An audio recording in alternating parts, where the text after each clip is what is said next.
Hello guys, welcome back to the Coalesce podcast here today. I've got Zerpherr and arTisT from the Coalesce CSGO team. Welcome boys. Thank you. Thanks for having us. It's fantastic to have you on the show. Get the public kind of a little bit more of an understanding about, what brought Zerpherr to somehow become a coach, and why arTisT moves so slow. So just a little bit of obviously an introduction on you guys. Obviously, you've been involved with Coalesce now for around a month and a half. Would be right? Yeah. I think the end of August, I right? think so, yeah. Yeah, pretty much. Yeah.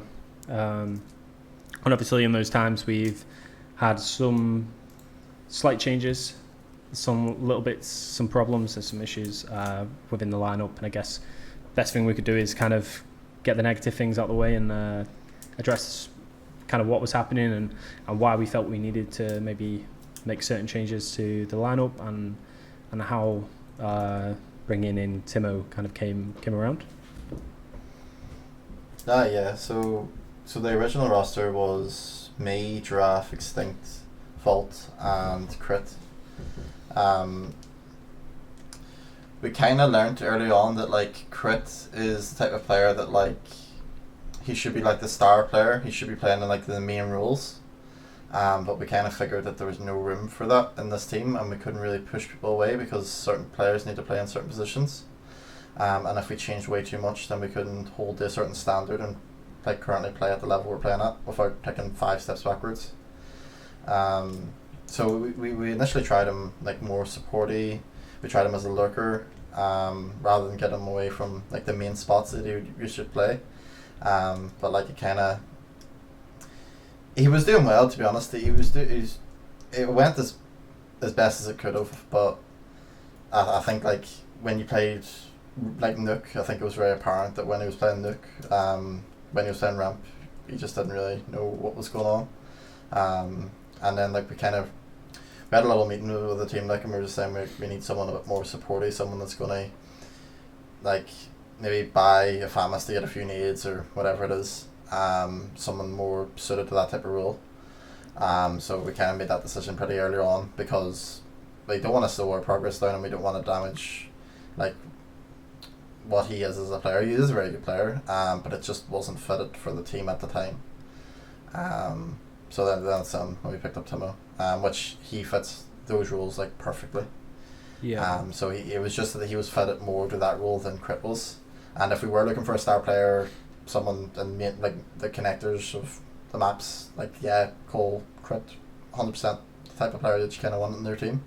But we kind of needed someone more supportive, so that's kind of why we made the decision. Okay, so it was a bit more of the case that it was a little bit uncomfortable for Crit to be playing those positions, which was affecting him and in turn affecting the team. So it was only fair kind of for both parties, kind of the best move to make. Yeah. No, it's understandable. I guess from my point of view at least, it's always good to get the kind of changes in earlier rather than later, because we could still be in that situation now with the same lineup at the end of the season, and it could have been the difference between making playoffs in obviously the numerous different events and leagues that we're in. So obviously an important change to be making.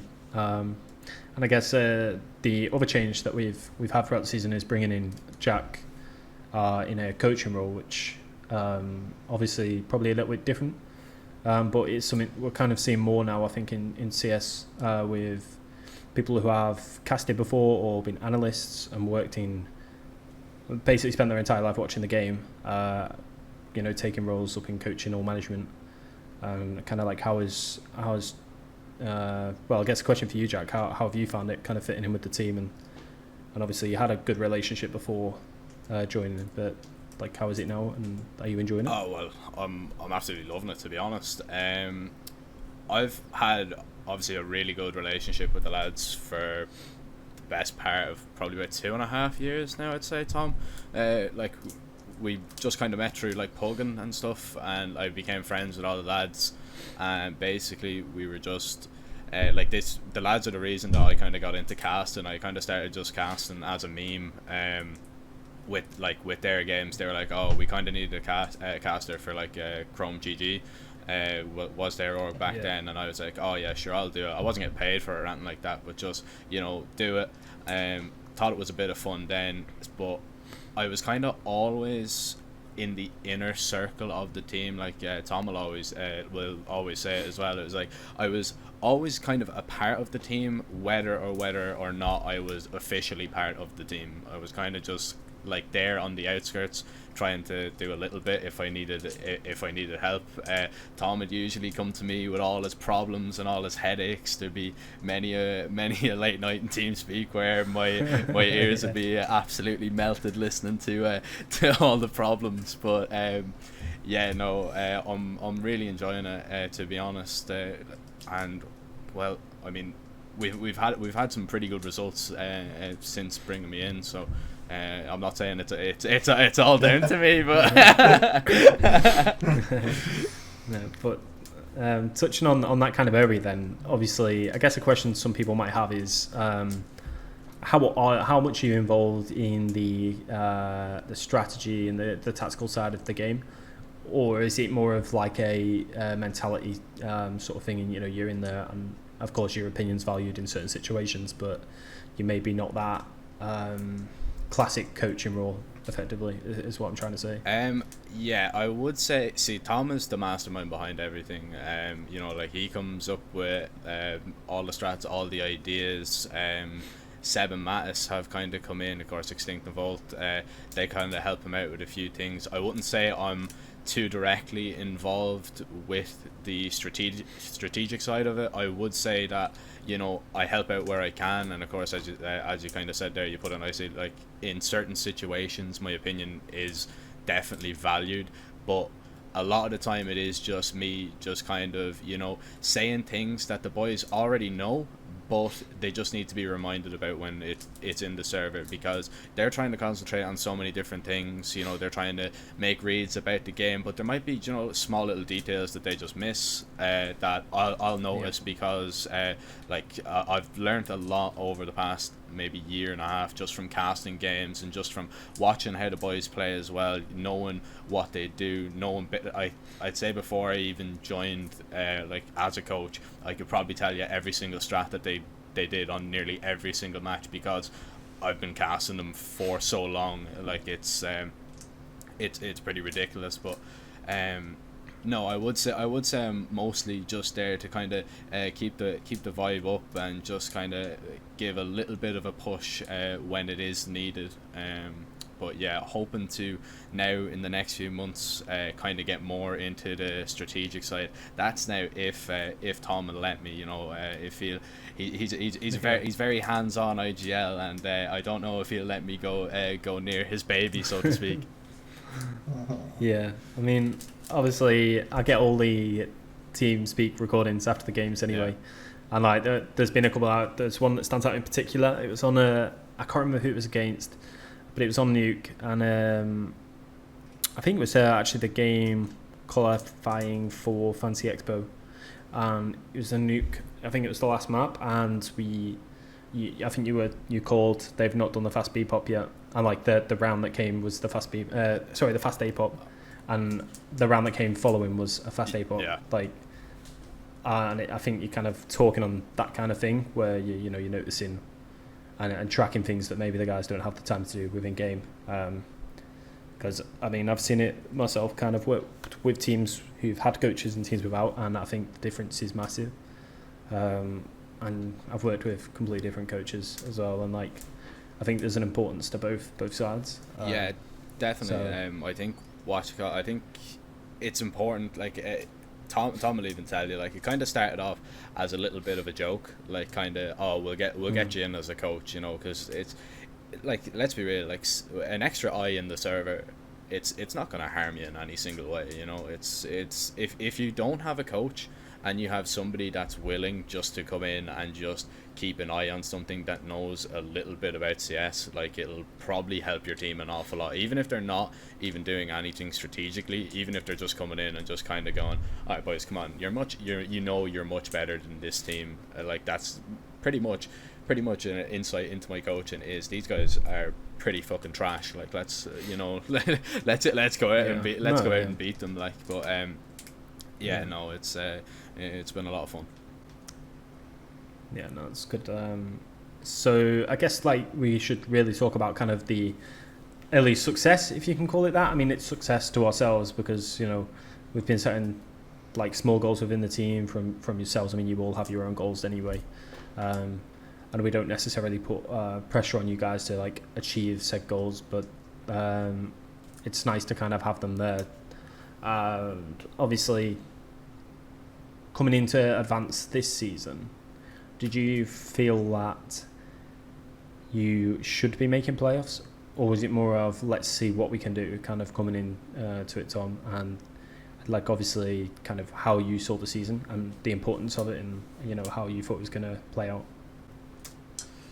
Yeah, before the season, Vault was in Romania for a month, so we didn't have prac for, I think it was 4 weeks. Yeah. So like I think we couldn't really expect to push for playoffs. And I feel like Advanced is more about like which games you get at the right times, if you actually get playoffs or not. So like we didn't have the expectations. Of course, we're gonna play like. I feel like a lot of teams in Advanced would have the same mindset of like, we're just gonna play Advanced. We'll play against the high tier opponents of the EU. Yeah. But like the main goal is catch LTV games, get free open qualifiers, get to the closed qualifiers, and qualify for your more like I think Liquipedia like A tier events and stuff like that. Rather than focus on ACA, because like I think it'd be very hard for any team to like get actually premier from ESA Advanced. So you have to kind of have like the right form, like as a team, as an individual at the right time as well. Yeah. So like a lot of things have to kind of come together. And then the games started coming out in ESA, and we just was like, okay, we've got really lucky here. Yeah. And then we started like, once we kind of picked up Timo, we was like, okay, this is kind of working. The system's kind of working again. And then we started winning. And we just started winning and just kept gradually improving. So things kind of fell in place. It wasn't the intention to go for like advanced playoffs, like, but obviously brilliant that it happened. But at the start of the season, we were kind of more, let's just get a few close games versus some of the top EU opponents. Yeah. And we'll take it from there. But like, yeah, we seem to be hitting a good form with the team and as individuals, like, so it's really good. Yeah. So like, I guess coming towards like the end of the season now, and obviously making playoffs and having that first game against Blue Jays the other day and winning that one 2-0, seeing that we've got Lil Mix next, does that make you suddenly have a slightly different approach to playoffs? And like, is it now more of a potential reality to try and make Premier or at least relegations for the team? And like, are you guys not taking it more seriously as such, but you know, have more of a focus on it coming up? Yeah, so as soon as you get the playoffs, like, then your mindset completely changes. Then you think you're going to win the whole thing. Do you mean you're going to win the next major? Like, you're just full of confidence. I think the side of the brackets that we've got as well, the certain games that we have, like, I think we actually have a really good chance of like kind of going forward. Hopefully, I don't jinx myself, but yeah, I think we've got really. I think we definitely have got like the decent side of the bracket that like actually enables us to go further. But yeah, I think like we're in a good like before when we were kind of around this level with Tadpole Massa, what kind of stopped us from like going and pushing further was like we just didn't have. We had the playstyle to upset teams, but we did not have the playstyle to 2-0 teams. We did not have the playstyle to beat players that are better than or that are worse than us. Yeah. So like now that we have all that, it's like a lot easier when we come into these games that like we're not thinking every game's an upset. We're looking at these players, looking at these teams, and we're thinking we're much better than these teams. Yeah. And well, one thing I'd always say is like confidence goes a long way. When you do play in Team CS, like if you go into every game thinking you're just much better, like for me, I know some individuals like prefer not to think like that, but for me, 100%, like I just come into every server and just think I'm the best. Yeah. And like we're the better team, and I think it does help a lot. Massively. And like I think that's something we understand as well as like an organisation, is that's kind of the whole reason. Like you should see me every day. When we've got a big game coming up, I'm telling the guys, right, everyone's got to be around tonight. You know, everyone's going to be in Discord watching the game together.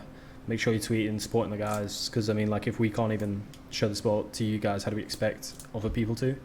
And I think for me, like, to take a team, you can take an average team, right, and you can turn them into a really good team just based on the fact that you're telling them they are good enough, right? And I guess you see it when Jack was speaking before and how you've just spoke then. Like, if you tell somebody that they are good enough, eventually they'll start to think like, okay, like, I actually am good enough to beat these guys.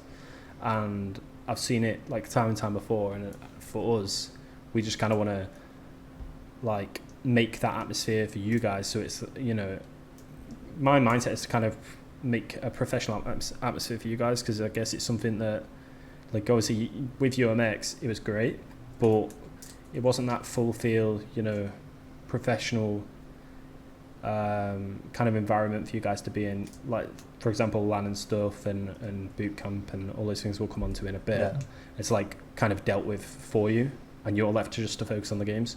Whereas in the past, if you wanted to like boot camp or something, maybe you probably would have had to been stressing or asking about it, and, you know, try and get it sorted. One thing I would say is that, like, do you see it like this kind of level? It's very hard to go against teams that are full time, against teams that are part time, and you can clearly see the difference between a team that's full time to a team that's part time. So yeah, like, having like that type of support, like, at boot camp's going to be huge, just to kind of catch up, and just make sure we have everything ironed out before we have to. You see, the thing is, if a team's full time, they're playing more games. If they're playing more games, they're finding out more mistakes. A team that's part time is going to play less games, and they're going to have less time to find the mistakes. Do you mean? So it's all about like just catching up, until you can get to that stage that you can go full time, and then like you're on the same level as everyone else, and then there's just really nothing stopping you but yourself, like. Yeah. So like we've had some really great results, and we've had some like not so great results, I would say, in certain situations. Obviously pretty expected with like a lot of changes, because obviously with Vault being away for a month and only recently kind of come into the lineup, right, not too long ago, and then obviously Timo coming in as well.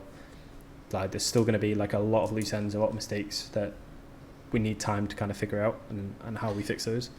And against, like, you know, like in Fantasy Expo, for example, when we played Sprout in that 16-14 on Mirage, like, although of course it's a map where I'm assuming it was a bit like calling on the fly and just seeing where it took us. You know, you see the tiny mistakes, but against the better teams, those mistakes are like, you know, they might be small mistakes, but they've got massive impacts on the rest of the game. So, you know, how does it kind of fall on you? You know, how do you take it? Like, after a game, you know, you come off like a 16-14 loss there. Like, how does you kind of prepare to fix those mistakes, and how do you react to losing those types of games? Well, there's kind of two ways you can look at things. First being that, like, you can learn from every loss. 100% you can. Like, every single game you lose, you should be reviewing and learning of why you lost. That's basic. But at this level as well, like, you kind of have to. Close games isn't good enough to push you forward. Like, you don't, like, close games are fine. That's great. Like, you're getting better, but you need wins at this level. Yeah. And like, that's what it is at the end of the day. So when we go against, it doesn't matter who we go against, if it's Sprout or Blink. We just have to expect to win, rather than lose. Do you mean? So like, we're looking for a close game. We're looking to win. Yeah. Because close games don't result in anything, and everyone forgets about them in a few hours. So like, we need the wins, rather than anything else. Sprout on Mirage, I don't think they played Mirage. I think Extinct did the video for that one. And he thought they didn't play Mirage, so we thought we feeded them down to Vertigo, I think, and then all of a sudden it's Mirage. Yeah. And then so, and then as well as that, like, if just to rewind a few things, so like last season, Mazza was still on the team, but he was kind of fading out, and then we got in Seb, and then we had to find a fifth. So like this season, like, we've not only had to replace Tadpole, Vault is a really good replacement for Tadpole, but we've also had to replace an Opera. So like, it's finding that system as well, and then like the way I used to play was a really aggressive entry fragger, and now I'm like an Opera that's more supportive. So like, it's kind of, we're always gonna have like rough like sided like type of games, but like we're only gonna learn from them. Especially like when we're developing like our own type of system. Before we just copied Furia, so like it was quite easy just to have a system that we all kind of understand. Yeah. But like now this is a work in progress of kind of like, okay, this works, this doesn't work, this works, this doesn't work, and we just kind of have to go for each map and just kind of work out what's the best way for us to win games. Yeah, I mean, I guess from a viewer's point of view, and for myself, I guess Jack, you could probably pitch on this one as well.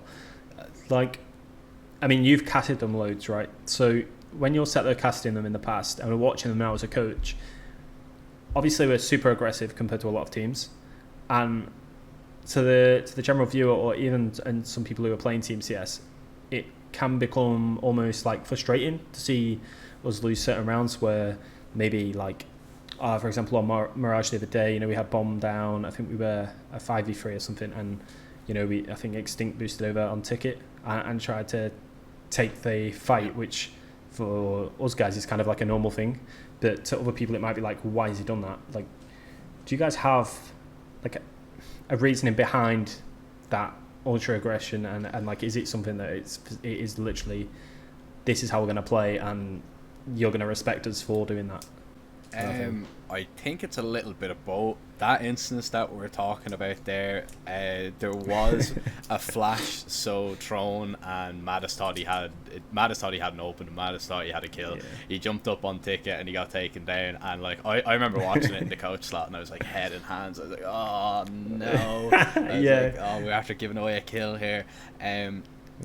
But like, you know, it's just about finding kind of the balance between the fights that we need to take and the fights that we don't need to take. So we're aggressive when we need to be, we're passive when we're not, and that's what we've been kind of trying to focus on over the last while. It's just, we are aggressive up until we get the advantage, and then we know that yes, you can probably try and make a play and try and go for a few kills. Like Mattis is probably, I'm throwing Mattis under the bus here to be honest, but Mattis is probably a great example for this, and Tom would probably agree. He wants to be the star. He wants to be the person that's gonna go and get you all the kills and win you the round just by headshotting everybody. And by all means, he has the ability to do it. There's like, he has one of the best aiming abilities that I've seen, like from even watching CS, you know, casting at the tier 2 level. He is a very, very strong aimer, but it's just about, you know, do I really need to take this fight, whereas I can fall back, play a little bit safer, play with my teammates, and we can just play out the numbers advantage. And I'd say we're not as aggressive as we used to be, like back, as Tom was saying, you know, like back when Mazza and Tadpole were in the lineup, they had a certain way of playing that they used to upset teams, and that was because we were so aggressive. But now with Seb and Timo coming in, we've had to, you know, revamp it, change it up completely. I say we, Tom, we've had to revamp everything, but I think it's just about finding that perfect kind of balance. But there is obviously going to be times that, you know, somebody's going to make a stupid push, and we're going to be kind of scratching our heads about it. But it is what it is. Yeah, I mean, it's a little bit like those high risk, high rewards, right? It looks stupid if it doesn't come off, but as soon as like somebody does it and they get 2 kills and close out the round, or they turn a 4v3, 3v4 into like a 3v2, you know, then it's suddenly a great thing. So it's one of those that can be kind of perceived from either way. And obviously, you guys know that you're doing the right thing on when you're not doing the right thing. I guess it's just so that people could, you know, get an understanding of maybe why sometimes, you know, that we have that type of aggression. I will say this, do you see before, like how we used to play, it was just risk, more risk, win the round, lose the round. So, and then like, quite after, I think, towards the end of Tadpole leaving the roster, we got the ex-coach from Sinners, Ducka, to coach the team for a few weeks, and he like just introducing the, like, risk versus reward, and like what's smart and what isn't. And then like, when he would start talking about like that type of stuff, like all of us just started playing really safe. So then we had to branch out again. It was like, right, is this risk or this reward? So like we kind of had to like reset our minds. So like like before, like it was just like so reckless, but like it was winning like upsets. Not many, but some. Yeah. But then like now it's just more of a balance for risk reward. Besides Extinct, Extinct has like, he's the one player on the team that like can do whatever he wants, like. Okay. Yeah, so he's. And I think that is good to have as well. Just if you have like one player just off a leash, then Yeah. and making his own decisions, it can kind of, it creates space, and you need someone on the team to create space. Usually it is the AGL, but as long as someone's doing it, then you're not like when you go down 4v4, you're not just freezing, and like at least someone's taking some initiative like every now and then. It can cause you just to win some rounds. So I think it's good just to have at least one player play it. Yeah. But yeah. Yeah, because I mean, I've seen like different teams play different ways, and I mean, like you touched on the coach going in there, and obviously I've worked with when I worked with Feed Me, the Full Glory coach now. Yeah. Like he was so structured, you know, like everything was structure.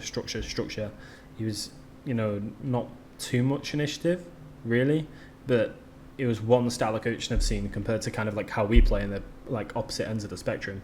I mean, he was unbelievable, like the way he could coach and the way he can coach now. But you know, this is way more exciting to watch, and it's way better to see from you guys. And I guess like that's why you guys have so much kind of like so many eyes on you from the UK scene and part of the European scene as well. Because it is like, you know, some people, I'm sure you get all sorts in the chat, in the game chat and stuff about your play style, and you must really make people so mad, trigger so many people. Like I can imagine, you know, just like every time they lose ramp on Vertigo, every single time, and they just want to put their head through the screen. And I bet you win so many games just on a mentality basis. It's a lot of like mentality. Like we're all quite level-headed. We're all good friends as well. Like we've been friends for years. So it does seem chaotic, and like maybe like it doesn't look like it's really decision making. But like a lot of it's just trade fragging, and like we've practiced like how we were gonna like approach like each area of the map. So like it is a lot of like. It is quite smart, but like it does look a bit reckless at times. So it's just kind of getting the right balance, to be honest. But it seems to be working for us. As well as that, like I know Feed Me is really structured. And kind of how he approaches his teams. I would also say Docs, like a UK IGL, like he's really good at like approaching teams as well. The only thing I would say about Docs compared to like our style is that like it'll take him a few months to like draw a team down to like perfect, because they play in a certain way where like A happens, react B. Do you know what I mean? It's kind of like that type of system, and that just takes a lot longer to learn than playing really aggressive trade fragging and just like kind of making mid-round decisions that like all kind of together. So like obviously they would do that as well, but like I think to learn my system's a lot faster than learning a system like Dox's or Feed Me's. Great. So, in terms of, obviously we've just had our last game, which didn't go too well, but ESL Prem, another thing at the start of the season when I spoke to you, it was kind of like a really important, well, it's something we wanted to top our group in, right? And obviously it hasn't happened that way. We didn't top our group, with losses to Into the Breach and Glitch Tech. How does that kind of leave you? Are you too bothered? Are you not really bothered? Because if I'm right in saying that probably leaves us to play Endpoint first in playoffs, or like the first kind of. I think in the semis, yeah. Yeah, in the semis, yeah. So how does that kind of does it bother you? Not at all, to be honest. When we played Into the Breach and we played Glitch Tech, we were just, to be honest, more, like expecting. Like we were kind of more thinking about advanced, to be honest. We were thinking like we need to win these advanced games, and like we were preparing for these games and we weren't preparing for the BSL Premiership games. The way I look at it is like, okay, we're going against Endpoint, absolutely unbelievable players, but they're in ESA Premier and we're in advanced playoffs, so we're just a step under them. So like I'd say it will be a good game. I hope it's a good game. We've never played Endpoint without it, like without us playing with our coach. Right. And it's always been close. But like, I don't know why, to be honest. But we've never played Endpoint with a full roster, so that'll be interesting. Like we haven't done it before. But like I said, we're just a step under them, so I don't think they're that much ahead of us. But like that's me. It's just talking about confidence. They're probably much better, but we'll see what happens. Yeah. Like people will say people are going to favour Endpoint, aren't they? I mean, it's a ridiculous amount of seasons now of Prem, of them just winning it all the time, and some people have questioned why do they kind of still play Prem, but I mean I can see the reasons why, of course, because why wouldn't you? It's all it's all for that NC playoff slot that like will get them into Katowice or so one of those IEMs. Is that a new structure now this season? Or? So I think they introduced it last season, or it's always been a thing. I know they took away. There was like a road to Premier type of invite that they had. If you things, yeah. The Climber Cup, the MDL Climber Cup, yeah. So they took that away. But like that was a massive in itself, and I think like the CX guys would agree with that, like the old CX. Yeah. But yeah, so they're just all playing just to kind of get that spot for Katowice, and like they're always going to be taking the games somewhat serious. After and like their intention is to always win it. Yeah. But like I think it's maybe slightly a bit cocky playing with a academy player. Yeah. Like when I'd say like when they go against us or when they go against like into the breach, our only thing is we're going to attack that player. Do you know what I mean? Because they're not like anywhere near the level of or like us or Tapple's team. Yeah. No. So like let's hope they're ready, because we're just going to be holding W at. Yeah, I'm not sure. Yeah, I guess it's something that makes it for some teams hard to read as well when you kind of play like that, and there's a lot of pressure I think on the academy players when they're playing, because who isn't going to feel pressure? You're playing with people who you've probably looked up to for years in terms of what they've done for UKCS, and then suddenly you're in the server with them and they're relying on you to hold a site or to win certain fights and in certain rounds, and you're in the shoes that you thought you probably weren't going to be in a year ago, and it is a big step up, and it's all confidence really, isn't it? So well, knowing some of the players, I don't know them too well, but like I would say most of them would think that they're better than like 80% of the league. Yeah. So I would feel like they probably don't have much pressure, and I'm sure the Endpoint guys are making them very comfortable and putting them in spots that they want to play, because Endpoint can pretty much play whatever spot they want. Do you know what I mean? All they're very experienced players. So I don't think they would feel too much pressure in the regular season, but come in playoffs, if they are still going to be using an academy player, if it comes to it where they're playing into the breach or if they're playing us, like they are going to feel the pressure, I would say, if they mess up a clutch or whatever it is. Like, but right now I'd say the Endpoint guys are just making them pretty comfortable, like, and they'll not feel too much pressure in the regular season. Yeah, because it'd be interesting to see if Boris comes back in for the playoffs. Obviously, the guy clicks heads for fun, so it'd be interesting to see him play. And I think they've had some great results recently and some not so great results as well. So it'd be interesting to kind of see how they line up, and I know I'm definitely confident about beating them, and like I back you guys 100% to go and beat them. So we'll be ready for that, and hopefully we can knock them off their perch. It's been far too long. So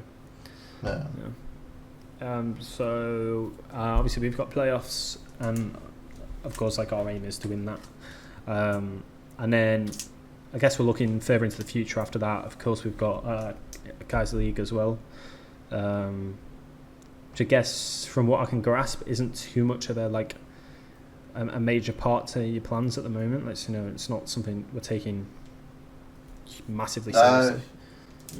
Well, we would always take everything serious. It's just that you kind of just have to balance it all out. Like, exactly. We played Kaiser League today, but I didn't prepare for these guys. Like, I'm not even sure. I don't know any of them. I have no idea. But like, you kind of just have to. There's players you come to a server. You need to prepare for this team because this team has beat this team and this team's doing really well. Yeah. So like there's just certain opponents that you'd have to prepare for. For Kaiser League this season, our intention is to win it. We had to forfeit one of the early games, but I'm sure we'll win out the rest of the regular season and get playoffs and win it. And then I think, so it's just the ACA events as well. So their next game is against Little Mix, which I've already started preparing for, so we'll see how that one goes. Yeah, we'll be ready for that one tomorrow. I know I'll probably have no voice left afterwards. You and me both.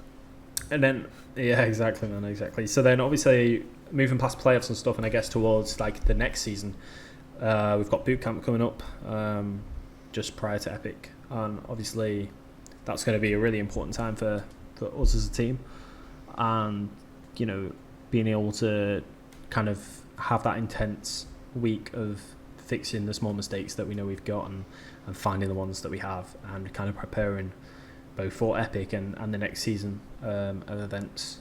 So it's like, from both of you, I guess, you know, how important is it and how glad are you kind of to have that now? Because it is, I'm pretty sure, all of your first boot camps, right? We were very first boot camp. I think like one of the main things as well is just that like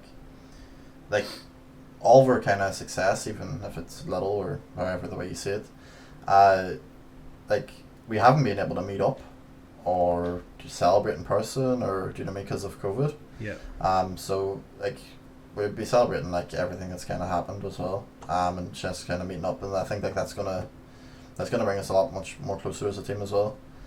And then like with the boot camp coming up, we're gonna try and learn how to play Dust 2 and play Mirage and play, like, do you mean we're gonna actually force people to play us on so like I think it's gonna be good. Like I think as well as like I said before, it's gonna give us the opportunity to catch up to the teams that are full time against the teams that are part time.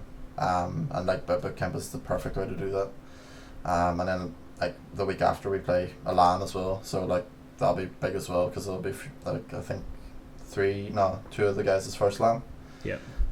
So like that'll be pretty big as well, and usually like people are quite hyped, and it's quite fun to kind of meet up and just kind of roar at every single game.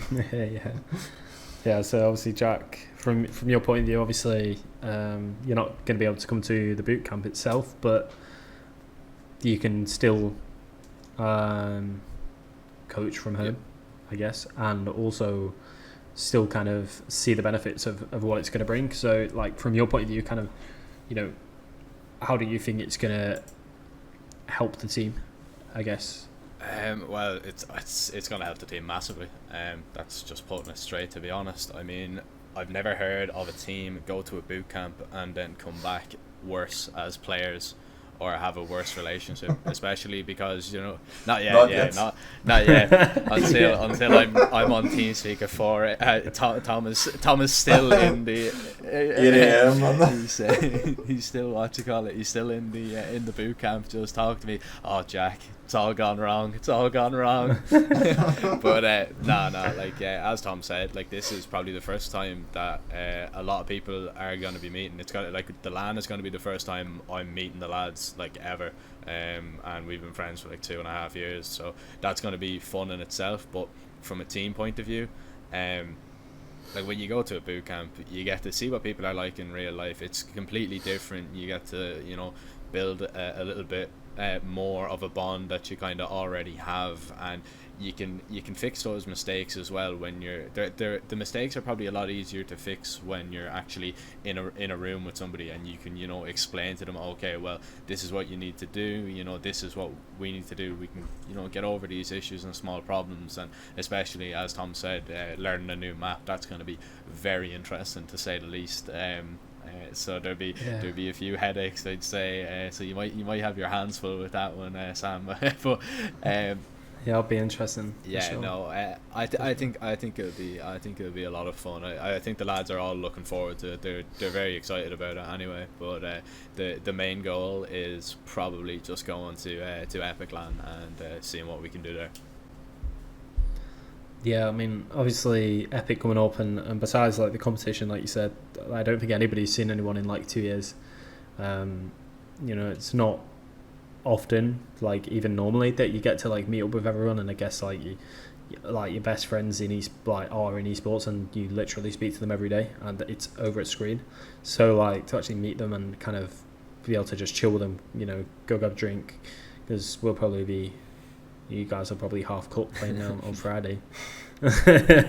Still winning games, you know what I mean? Quick 16-0s, but no, but it's good, for us guys to meet you. And I think once you kind of meet with both like management and as well players to play, you gain a lot more respect, and kind of like you said, like a stronger relationship with the person. So that should be really good for us as a brand and you guys as well. And obviously, we can get all of our media stuff done and some good content. Get Callum in front of the camera, because we know he loves it. Yeah, that should be fun. He's going to love the vlogs at boot camp. I'm going to be camera in his face. Massive clutch round. I'm just going to be in his face at the camera. No get pressure. Him to do a few intros for a few vlogs as well. That'd be good. Definitely, man. I mean, the guy's that quiet that he lives in the same town as me, and I didn't know it for like the 2 years that I've seen him playing. So it says a lot, doesn't it? But yeah, I think obviously we're going to Epic with the expectation to win it, and I don't think, kind of from our point of view, anything else is like a acceptable really from I assume your guys' point of view. That's what we're going to do, is to go win Epic again and make that number 4 for you guys. I hope they get a trophy this time. Yeah, that'd be nice. I hope. A trophy would be nice. But I think you're right. I think like the confidence that we have going into it, like we're obviously we want to win it, and because like everybody in this team has a winning mentality. Like I know you probably haven't heard it too much because we usually stop recording the comms, but like after a loss, like everybody they don't take it personal, but they do take it hard. Like so everybody wants to win in this team. Like it's not as if after a loss people are like, oh well, we tried our best. Like no, we want to fix the mistakes. We want to get better. We want to be one of the best teams in the world. Like we want to be into the top 100 of HLTV. Like that's one of our main goals. Like when we joined you, that's where we want to be. We want to be getting regular games on HLTV. We want to be beating those teams like Tom talked about, the double ponies and the Sprout. We don't want to get close games against them. We want to shock them, and we want to beat them. And Epic Land isn't going to be any different. Yeah, I mean, I can tell like from the guys, like the mentality is there, and there's a video released shortly where like I spoke our media week, and I said like the main thing for me is it doesn't necessarily have to be the best players, but what they do need is kind of the best mentality and want to be the best, and there's no kind of weekends that you can just I can't do this, I can't do that. You've got to put in the extra hours, and you've got to put in that extra kind of practice ahead of everybody else. And we have that mentality as a brand as well, not just with our teams. So obviously I think that with the team and with Coalesce as an organisation, like we're on a very, very similar wavelength. I think that's like only a positive thing. And obviously you're going to have I think there's 16 of us coming to Epic Land, so it's going to be pretty loud in the pretty packed where we are. So there'll be a few people. Yeah. So when it comes to seat and refrag, make sure you're not near us, because you'll be getting your chair kicked in all sorts while you're playing. So yeah, Gump, put us in the corner, my man, because you're not going to want us in the middle. But yeah, so finally for 2021, what are your sort of goals for the end of the season, and what, with the upcoming events and things like that, what kind of do you want to achieve as a team? Well, focusing on this season for the minute, I mean, the goal would be relegations would be absolutely amazing if we could get it in advanced playoffs. We want to go as far as we can, and Tom touched on it a little bit. We think the bracket was kind of kind to us. We've Little Mix in the next game. We're confident going into that Little Mix game. Then it's only, I believe, 2 more games until we actually secure a spot in relegations. And now going straight into Premier might be a little bit difficult. Yeah, ambitious. It might be a little bit ambitious, and I mean there's still a long way to go, but that's what we have our sights set on. That's directly what's in front of us at the minute. we've like some other events as well, like the Kaiser League and the Iron War game earlier today. I mean, you know, we want to basically get as far as possible in these HLTV events. The goal probably is just to keep getting invited to these kind of events, playing regularly on HLTV. I mean, like you see the teams that are playing there every day. Like, I mean, you know, like your Lyngby Vikings, I want to use Skade, but Skade are kind of a little bit they've kind of broken into like the top of the tier 2 tier 1 scene, so maybe not them anymore. Yeah. But you know, like we want to be a tier 2 team that's regularly featuring on HLTV. That's basically the goal. Break into the top 100, possibly, you know, maybe you know, I don't want to overshoot or overestimate. Top 60, Yeah. top 80, that'd be lovely. I mean, that'd be ideal. I think that's definitely not out of the realm of possibility either. But we just want to take every event one game at a time, and we just want to basically go as far as we can get with this and see where we end up in the next few months. Lovely. Well, that's about all I had really for today, and we've had a good chat there, and I think that maybe everything's a little bit clearer for the people watching, and obviously, like, I think I can speak for you guys. We appreciate everyone's support on the games, on the videos, and just on Twitter, anywhere really, and we're looking forward to seeing everyone at LAN. Yeah, definitely. It's gonna be great fun. Make sure if you're watching, if you're at Epic, I don't know if the video will be out, but yeah, make sure to come over and say hello. We'll be the ones screaming the place down, probably being dragged out of the place, but yeah, definitely do. Lovely, guys. Thanks for tuning in and watching the video, and make sure to like, subscribe, and make sure to follow us on Twitter, and keep in tune.